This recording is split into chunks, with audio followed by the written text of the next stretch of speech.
It's the mom life. Hey everyone, welcome to another Living in the Moment with B and Steph, and today we are joined by a special guest, Blanca. Yay! Hello. She is a stay-at-home mom of two, coffee connoisseur, a dance mom, and also the owner of Dulcería La Guera, which you can find in Las Cruces, New Mexico. And we are here to talk all things mom, but especially advocating for your child during a medical situation. Yes. Welcome, Blanca. Tell us a little bit about your kids. You have two kids, right? Yes, I have my two babies. I have Delilah. She is 7, and Christian Noah. He is 4. My wild child keeps me going. So cute. And so today we are talking specifically about Delilah, your 7-year-old. Yes. Go ahead and start us at the beginning. When did you feel that something wasn't right, and what were her symptoms? When we first thought something wasn't right, it took a while. Probably when she's more like 3 or 4, did we really decide like something's not right. But when we started to look back, we're like, something hasn't always been right. Because as a newborn, she would spit up a lot. And as a first time mom, you're just rolling with the flow. You're like, okay, this is it. She just ate too much. She'll be better. And gradually with time, things did get better, but she had the worst gag reflex I've ever seen. She could just eat, and then all of a sudden she's just throwing up uncontrollably. Like, it was just a shock the first time it happened for us. And so then it just gradually got better. Some of her teachers were like, this can't keep happening at school. We got to figure out what's going on. But every doctor we did ask, they would say, oh, she'll grow out of it. She'll get better. It'll fix itself, basically. So what age, when you said, because you said, she had some bad gag reflexes as a baby, but what age did she have like the first big vomit that scared you guys? I would probably say a year and a half or 2 years. I just remember her puking and being like, oh my God, I wanted to like throw up myself. Because it was just like the first time it happened. And we're just like, oh. And Chris, oh, bless his heart, he's the one who cleaned it up because I couldn't do it. And then, after that, you just become a pro at catching puke in your hands or whatever is closest to you, because mom life. Mom life. You can't stop. That's funny. So I know that you said that this had started when she was little, and the doctors were kind of like, she'll grow out of it. But at this point, you had been, keeping the pediatricians in the loop, right? Since she was a baby, yes. Like, she's throwing up, this is happening, and they just, had always told you that it was just something that would pass. Yeah, it's something that would pass. She would grow out of it. Eventually, she'd gotten strep so many times that we went to an ENT, and I had told Chris, for some reason, he went with her for some reason. I don't remember why, but he went, and I told him, I was like, ask them about her gag reflex, like see what they say, because ear, nose, throat, like this is their jam. Right. Yeah. And he's like, oh, she'll grow out of it. And it's just like, we kept getting that same answer until that day that we found the angel we needed. And we'd gone to our dental hygienist to do our biannual cleaning. And it was Delilah's first time for x-rays. And I was like, she's going to gag. Like, she's going to gag. She's going to throw up. Like, have a trash can ready for her. And she's like, we can do this. She's like, we'll do this. And she stuck that giant thing in her mouth. And Delilah was like, nope, and started to gag. And the lady's like, just breathe through your nose. Breathe through your nose. You can do this. She's like, we can have mom step out if we need to. And I left the room to try to see if it would help. And obviously it's not going to help her. And that is hard for an adult. Like, I hate doing x-rays at the dentist. It's so uncomfortable. It's so bulky. So that thing is the worst. Yeah. And then what she's going through, I will say, even for Delilah, I've known them many years, but even as a little baby, like at 2, she knew to run to the restroom herself. And Oh yeah. JJ's 2 now. I can't even imagine him doing that. That's horrible to see as a Yeah, she parent. knew how to do it. Yeah. I mean, Christian's 4 and he still can't run to the bathroom and throw up in the toilet. So it's like, so for her to have known how to do it, that was probably, it's a lot and it's rough to watch.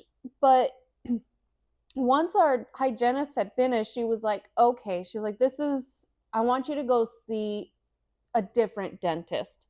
She's like, we'll keep everything here, we'll keep doing her teeth cleanings, all her maintenance, everything we'll do here. She's like, but I want her to go see this dentist who specializes in this area.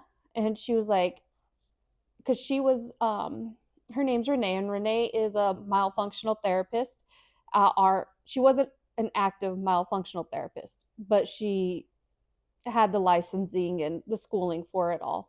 And she's like, go see this dentist. So going back to your hygienist, so how did she know? If everyone else, like your pediatrician and everyone else, had dismissed you, what prompted her or pushed you to recommend a specialist?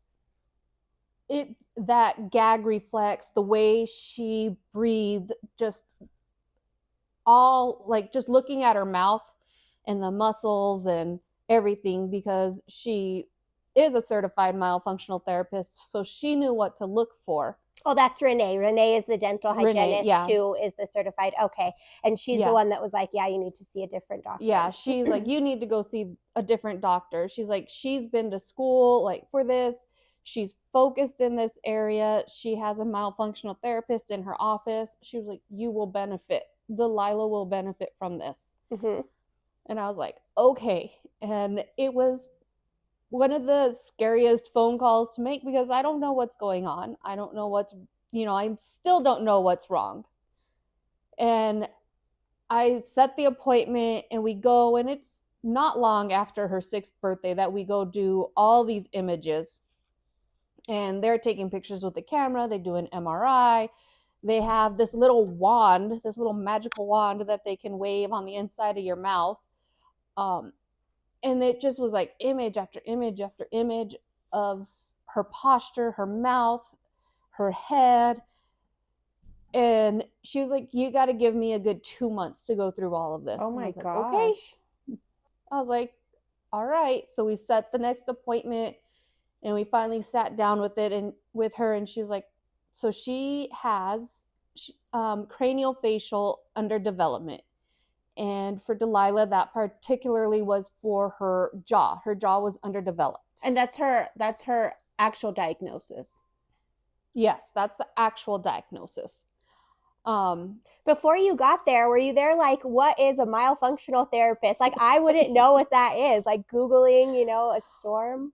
Yeah, I was still like, we hadn't even touched on the myofunctional therapist portion, but I still didn't know what it was. And our myofunctional therapist, she's another blessing. That woman has the patience of a saint, and I don't know how. But isn't that what the dental hygienist was? She was a... Yes. Okay. Yes, did she tell you that? Like, this is my specialty.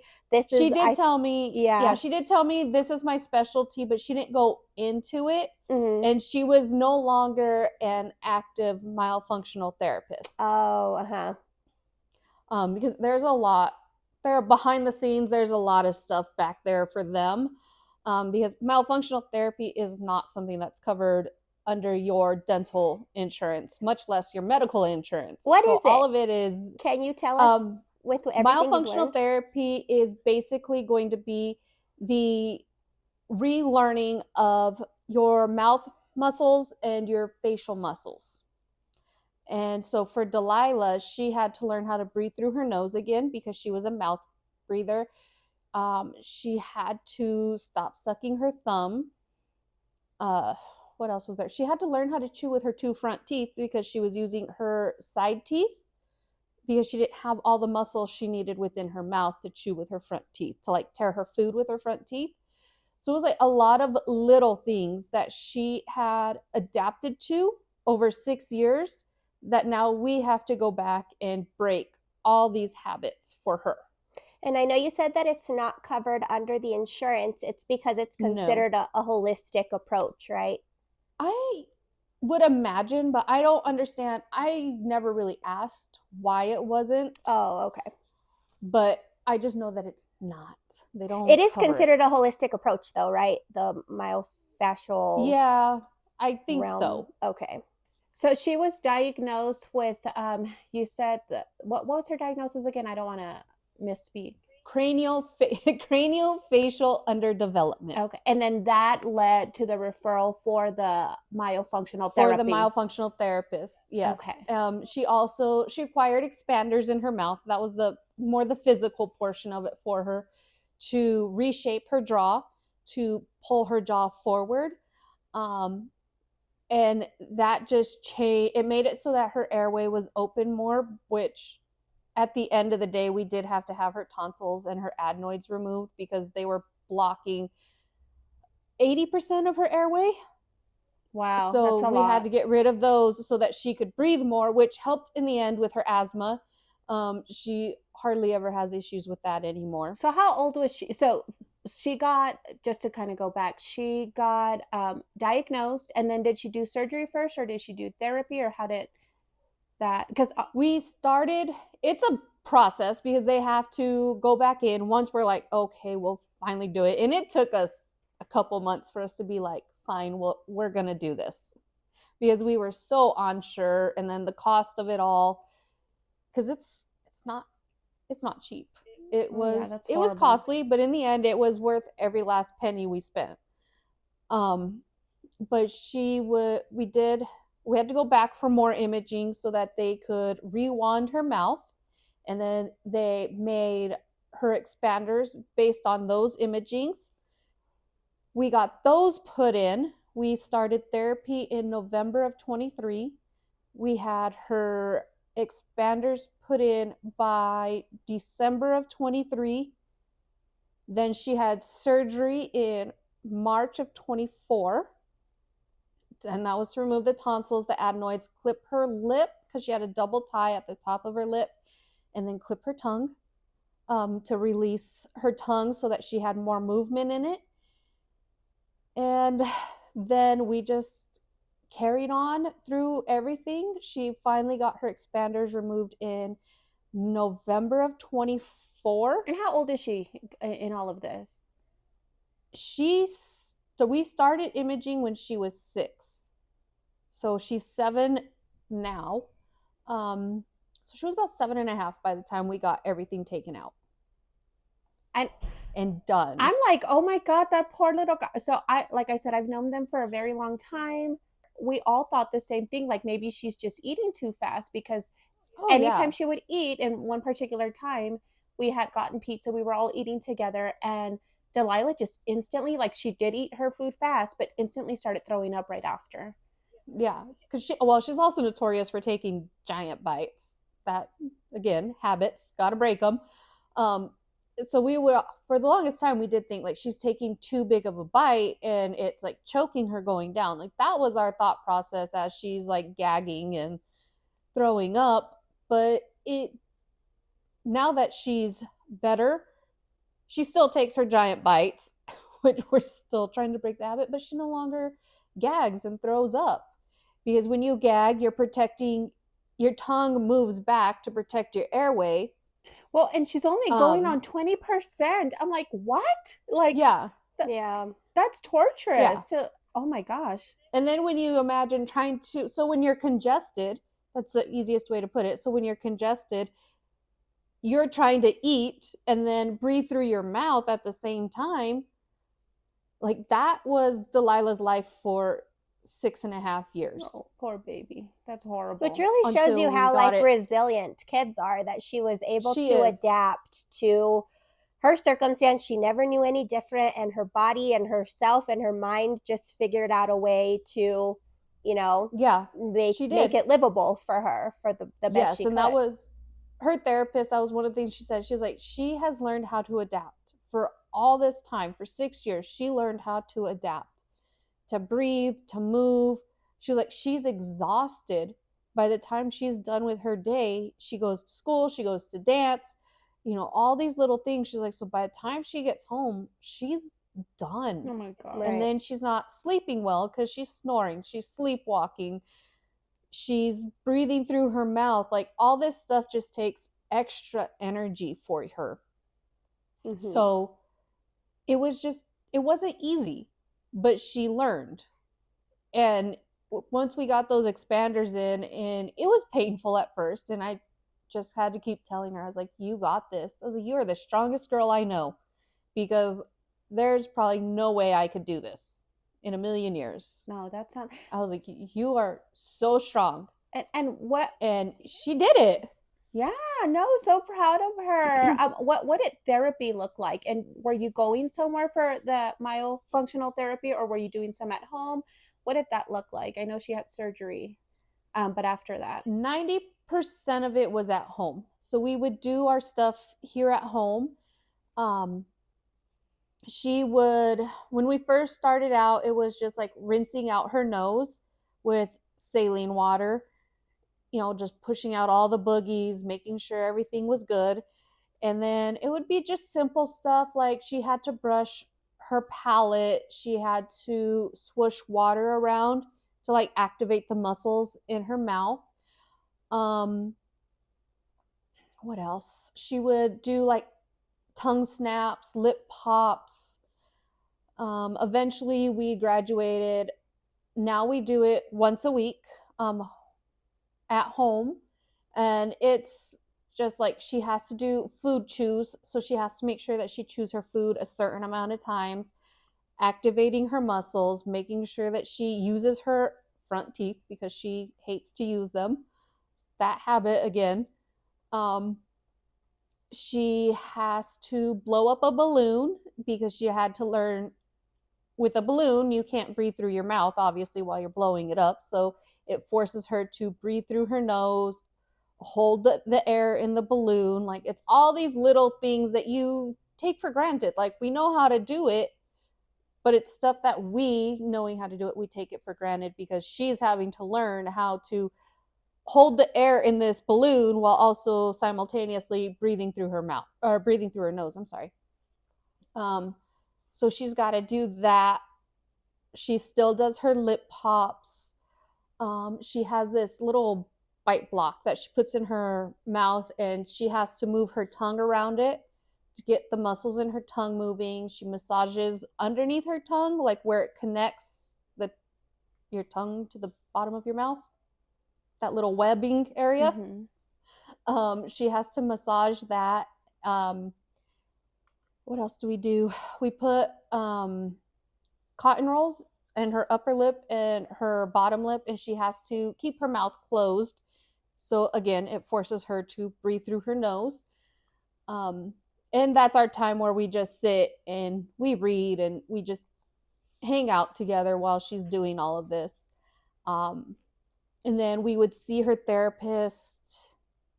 It did start out at every week we would see her, and we would do it majority of the time. It was over a video. It gradually got to be where it was every 2 weeks we would see her, and then it was like once a month. And now by the time we go back and see her next month, it'll be 6 months before we've seen her.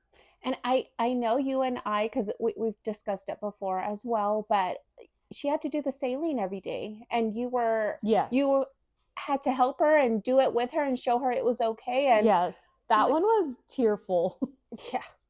Nobody likes doing that. No. And then No, not at all. You go, mama, to do it with her, Yeah. to show her and give her comfort. I'm like, oh my God, that's you. I know, because there's days where I'm like, I'm congested, and I'm like, I should really do it. And I'm like, no, I'm not. It's not about that life. So I was just looking up that myofunctional therapy is considered a holistic approach, and then I looked up if holistic treatment was covered by insurance, and it just kind of depends. But I think that your story is really a testament to the importance of seeking out alternate options when the initial I don't know, treatment, or even if in your case there was no treatment, doesn't work, or if your normal doctor is not taking you seriously. I know even with the lip and tongue ties that you mentioned she had to get done, there's a lot of people that do that from the time that their babies are newborns because they're having Mm-hmm. issues latching. And from a lot of the mom groups that I've been in and things that I've read, even pediatricians, in that case are kind of dismissive of the fact that that would be making a difference. Oh yeah. I mean, so like Delilah, she latched fine. Like we had no problems. Her doctor didn't see any problems. We saw a lactation consultant. She saw no problems.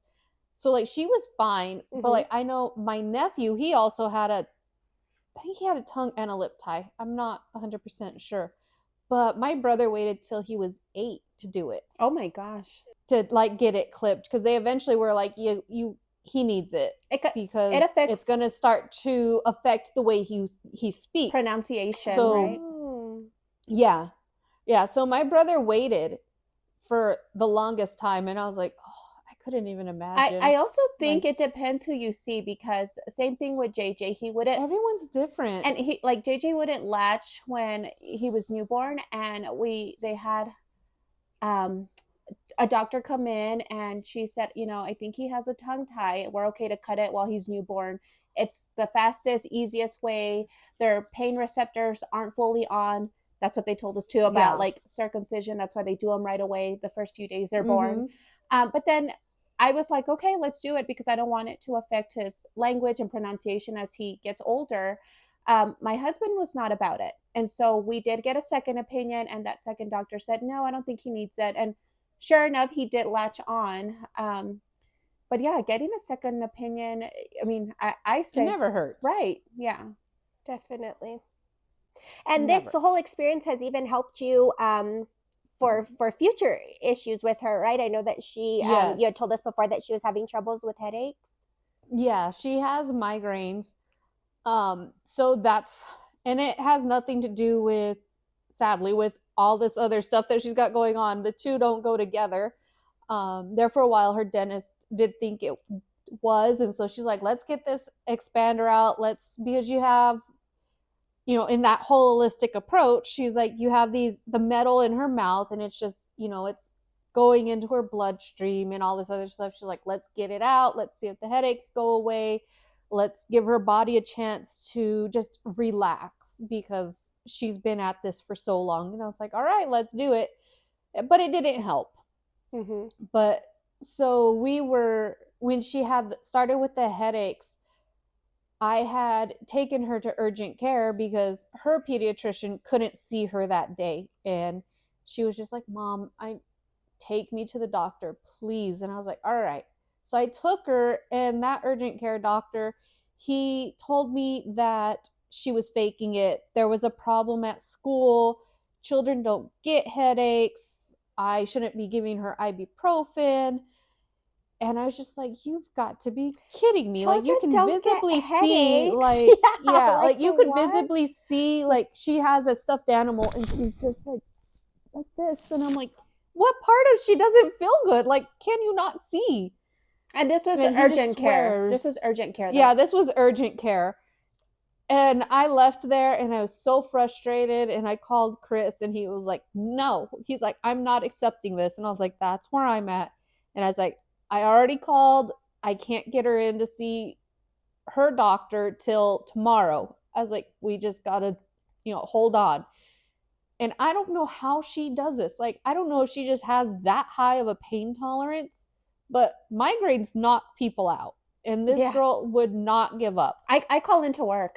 I'm like, I can't do it today, guys. I'm shutting down. Yeah, she pushes herself, and I like wave that flag. Like, I will come pick you up. You don't have to stay. But she never did. And our pediatrician was like, let's test her for everything.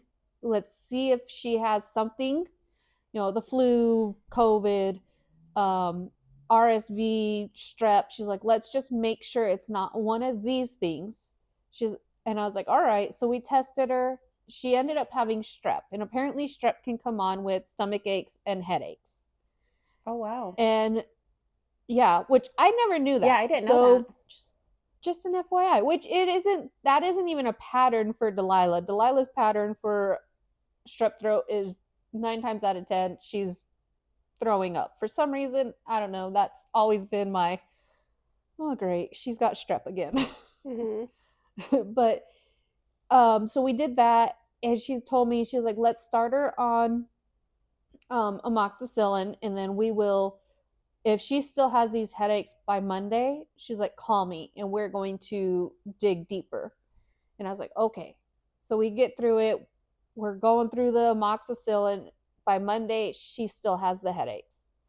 So we schedule another appointment to go in and talk with her. But in the meantime, I'd gotten so over the amoxicillin because it just felt like it was making her headache worse. And I think we were on day like 8 or 9 or something. And I was like, forget this. And I just chucked it because her headache was so bad. I'd been at her school every day to give her pain medication. And it was to the point I was taking her sodas, and her class was like, oh, you get special treatment because your mom's always here and she's bringing you sodas and you're the teacher's favorite. And I'm like, oh, poor baby. Like, she took on a lot, just especially that teasing portion. It was really upsetting her, but she wouldn't tell me. Other people were telling me what was going on. So I got upset with this amoxicillin and I chucked it, and her headaches did come down a little, and her pediatrician's like, all right, we're taking amoxicillin off the table from her. It's obviously makes her headaches worse. So we did blood work, and everything for her came back normal. She's perfectly healthy in the blood work department.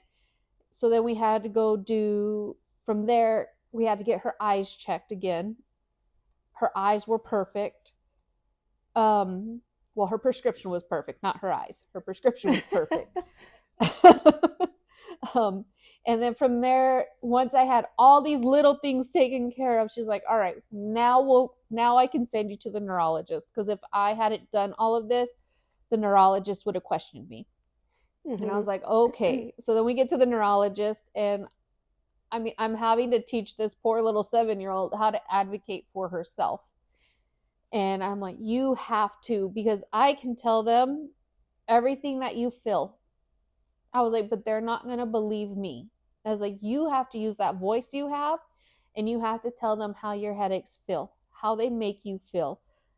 I was like, you're the only person that can tell them. And she's like, okay. And they started asking her questions, and she told them where it hurt, how they hurt, when they got worse. And the lady's like, okay. She's like, that is definitely a migraine. I was like, okay. I was like, this has been like, this poor girl is battle after battle after battle. And so she's going through this while she's still continuing the myofunctional therapy. Doing myofunctional therapy. And even her therapist, like, she's going through a lot. She's like, therapy is on pause until she can focus, because she's not going to retain anything while she's like this. And her grades were a testament to that. Like, she did not retain anything her first quarter of school. Like, she had such low grades. And I told her, I was like, it's okay. I was like, you're on your medication now. Your headaches are getting better. I was like, I expect improvement now. And she did. She brought every last grade up, including PE. She even brought her PE score up, and she hates PE. Well, and that was going to be my next question too, because I still can't get over that 80% of her airway, she wasn't breathing. She was only using 20%. I also know she has asthma. Has that improved now, having gone through all that? Yes, she hardly uses her inhaler. Unfortunately, she's on a nebulizer treatment because she got hit with RSV. So, oh gosh, the blows keep coming. She's currently, she not as bad as her brother though. So right now she's doing her breathing treatments, because that obviously it activated. RSV and asthma do not go together, obviously, not at all. But prior to this, she has not used her inhaler in so long. I couldn't even tell you Wait, no, I could. It was for dance. It was for dance. It was 2 nights of dancing just got to her. I mean, that would have got to me too, girl. Yeah. Going back to the headaches quickly though, I love that it helped you guys get to the bottom of that diagnosis though, that you pushed your pediatrician like, no, I'm not going to take this answer from urgent care. I'm going to take her to the pediatrician and get a second opinion.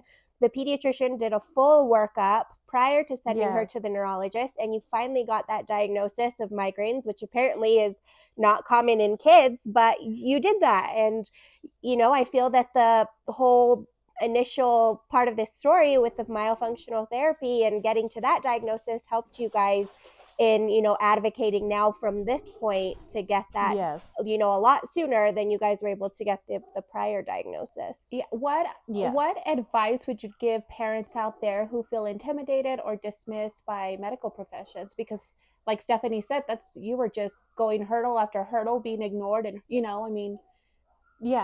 hoops. It was hoop after hoop, literally. That's what it felt like. Trust your gut, because if you feel something's not right and in your heart it's not right, just trust yourself, because at the end of the day, your child. You see them. When they don't feel good. That doctor gets to see them for 5 minutes, 15 minutes at most. They don't know what your child's like. They don't know what their activity level's like, but you do. Trust yourself and continue to fight. You can always ask for another doctor. Obviously, urgent care they're only going to do the bare minimum. But at the time, that was my option, other than taking her to the ER, which in the moment seemed silly because while it was a headache, it wasn't where she couldn't function. So we never thought about doing the ER. I chose urgent care. I feel like the ER, on my experiences, because I've been a lot to the ER, but they're dismissive too. They just like want to get you in, get you out. Unless you're a bloody hot mess, right. then depending on what it is. Yeah, we had to take Maddie once, and it was very like, this is emergent, get her right back. Like, it was very. It eased my fears. So yeah, just like anywhere else, it probably depends on where you go, what's going on, Yeah, because I'm sure if I would have went in with a headache with her, we would have sat there for hours. Yeah. But I know, and I went in with Christian not that long ago, and I was sitting down for like 2 minutes getting my tears out while trying to console my child, and they're like, Christian? And I was like, all right, let's go. Like, we're doing this. Like, Chris hadn't even had a chance to make it back to me, and him and I were already doing imaging and everything.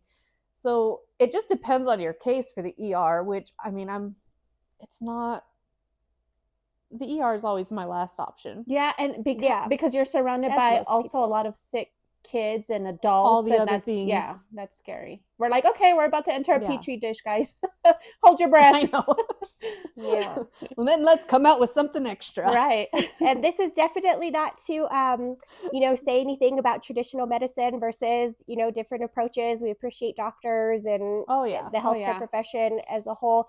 But just to say that it is really important to advocate for your kids. And, if you, just like Blanca just said, them best. And if you feel that something is wrong, then, do your best to try every avenue to get them the help that they need. Never diminish a holistic approach either. Right. Because, even for a lot of the more medications, because Delilah does take a lot of vitamins, and even Christian, he hates medicine. And I will resort to a holistic medication because it doesn't taste like anything. And he'll take it and it helps him. Right. So, and then like cough medicine can be so rough on them. And that's another one. Like, I will go find a holistic cough medicine for them versus giving them NyQuil or Dayquil or whatever, because it doesn't work. Right. They don't like the flavor, should I say, because I don't even like it.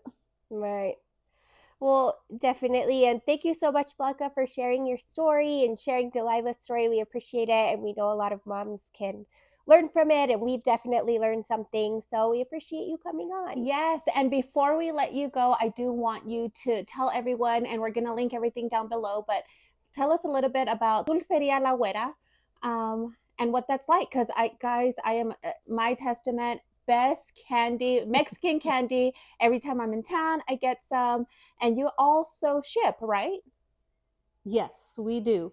So we do make, well, I say we. My husband is my social media person, so it's always a we. Um, but we do make everything fresh to order. It is never sitting. You place your order, I make it, we ship it within 2 to 3 days. Sometimes it takes me a little longer depending on what's going on in life. Worldwide, right? Yeah. Or it's, I will let you know as soon as it's ready for pickup. And then we're currently working on making 2 new rim dip flavors. Well, one of them's made. I have yet to test the other one. I don't even know what I'm doing yet. I will figure it out as I go. But so we'll have 2 new flavors launching hopefully within the next month for rim dips. And it's just a small little side something that will help pay for, all the little fun things that we do here. Yes. And for those awesome. who don't know what a rim dip is, it's for your drinks. And so anytime we go to the water or it's summer, we're like, Blanca, we need some rim dips, girl. Yes. Yes. It is delicious. All of it. Every single candy, every single thing. When we go there, I have to slap my husband's hands because he is trying to get into everything. It's take it off the counter. Yes, it is so good, guys. I buy some. She ships. I think you said you shipped recently to Germany, and so yes, it's a small business, she says, but it is big. It has big flavor, big taste. It's so good. Yes. That's definitely. Awesome. Well, yes, we will definitely link the business page down below. And thank you guys for tuning in. As always, we are on YouTube, Spotify, Apple Podcasts, and we will see you next week. Bye. Thanks, Blancs. Bye. Bye. Thank you, Blanca. Thank you. Bye.